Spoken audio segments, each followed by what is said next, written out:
땡큐. 자, 수열의 극한의 대소관계 들어가겠습니다. 수열의 극한의 대소관계 세 번째로 들어가죠.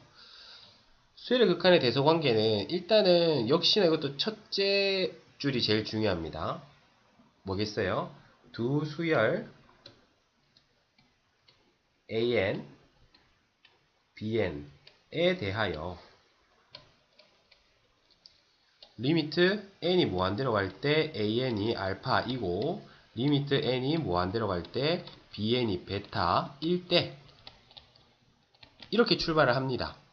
근데 중요한 것은 이렇게 써놓지만 여기다가 우리가 의미를 약간 부여해주면 맞죠? 이게 뭐 한다는 뜻이라 했죠? 수렴한다. 맞죠? 수렴할 때 라는 뜻이라 했어요. 수렴할 때만 되는 거예요. 모든 성질은. 오케이. 그러면은 얘들이 수렴하면 어떤 대소관계에서 어떤 성질이 성립하느냐. 첫째, BN이 AN보다 항상 크거나 같으면 이면 리미트 n이 무한대로 갈 때 AN과 리미트 n이 무한대로 갈 때 BN이 역시나 비교했을 때 당연히 누가 더 크겠습니까? BN이 극한이 AN보다 크거나 같다. 이 부등식이 그대로 따라가겠죠. 상식적이고 직관적으로 우리가 생각을 해도. 그래서 즉 베타가 알파보다 크거나 같다. 맞죠? 이렇게 얘기를 할 수 있겠고. 그 다음에 두 번째 성질. 두 번째 성질이 사실 조금 더 중요합니다. 어떻게 되냐면 BN이 AN보다 크거나 같은데 그 사이에 CN이 있다라고 합시다. 알겠습니까? 그러니까 CN이라는 수열은 AN보다 큰 거 알고 BN보다 작은 걸 아는 거야. 알겠죠? 근데 현재 아는 건 AN과 BN이 수렴한다는 사실밖에 없거든. CN이 수렴한다는 말은 없는 상황인 거야. 알겠죠? 근데 CN의 극한을 구할 수 있는 경우가 있대요. 어떻게 되냐면 이렇게 되고 알파랑 베타가 같으면 리미트 n이 무한대로 갈 때 CN은 알파이다. 이렇게 해가지고는 무슨 말인지 잘 모르겠죠. 쌤이 예를 들어서 한번 설명해 줄게요. 예를 들어서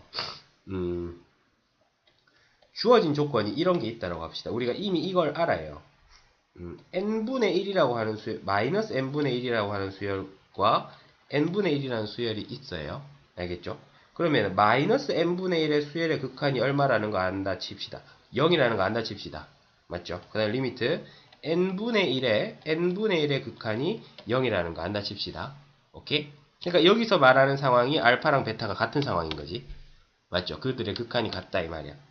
그런데 이제 CN이 또 항상 마이너스 n분의 1과 n분의 1 사이에 있더래요. 수렴하는지 모르겠고. 그런데 다짜고짜 CN의 극한을 물었는 거야. 구하고자 하는 것이 CN의 극한을 물었는 거예요. 그럼 이걸 우리가 어떻게 접근을 하냐면 이 부등식에다가 맞죠? 이 부등식에다가 일제히 리미트를 씌우는 거죠. 오케이? 이 부등식에다가 일제히 리미트를 씌우면 여기다 리미트 되면 재밌는 결과가 이게 얼마가 됩니까? 이게 0이 되고 이게 0이 되잖아. 그러면 얘는 0과 0 사이에 갇히니까 뭐가 될 수밖에 없다? 0이 될 수밖에 없겠죠. 맞습니까? 그 CN의 극한이 0이다 라는 사실을 알 수 있고 그래서 이 대소관계 중에 얘는 약간의 별명이 있어요. 얘는 별명이 뭐냐면은 2번은 우리는 그래서 샌드위치 정리라고 합니다. 이름 잘 지었지? 맞죠? 얘가 중간에 끼어가지고 얘가 0이고 얘가 0이면 얘는 끼어가지고 0이 될 수밖에 없다. 뭐 얘가 1이고 얘가 1이면 얘도 끼어가지고 1이 될 수밖에 없다. 알겠죠? 이렇게 알아주시면 되고 책에는 나와있지 않은데 세 번째까지 좀 써넣어주세요. 세 번째까지 써넣어주세요. 쌤이 쓰는 거. 재밌는 게 뭐냐면은 이 1번에서 아주 약간의 변형이 일어난 건데 여러분들의 직관의 함정을 노리는 그런 정리라고 할 수 있어요. 뭐냐면 세 번째, AN이 BN보다 작다고 칩시다. 알겠죠? AN이 BN보다 1번에서는 AN이 BN보다 작거나 같았잖아요. 근데 3번에서 AN이 BN보다 작다고 칩시다. 그러면 극한의 대소관계를 물으면, 즉 알파와 베타의 대소관계를 물으면 100명 중에 99명이 이렇게 대답을 하겠죠.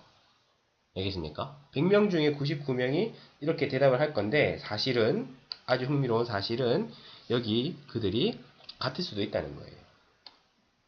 비록 BN이 AN보다 크거나 같은 게 아니라 커요. 항상 커요. 근데 극한은 같을 수가 있다는 거예요.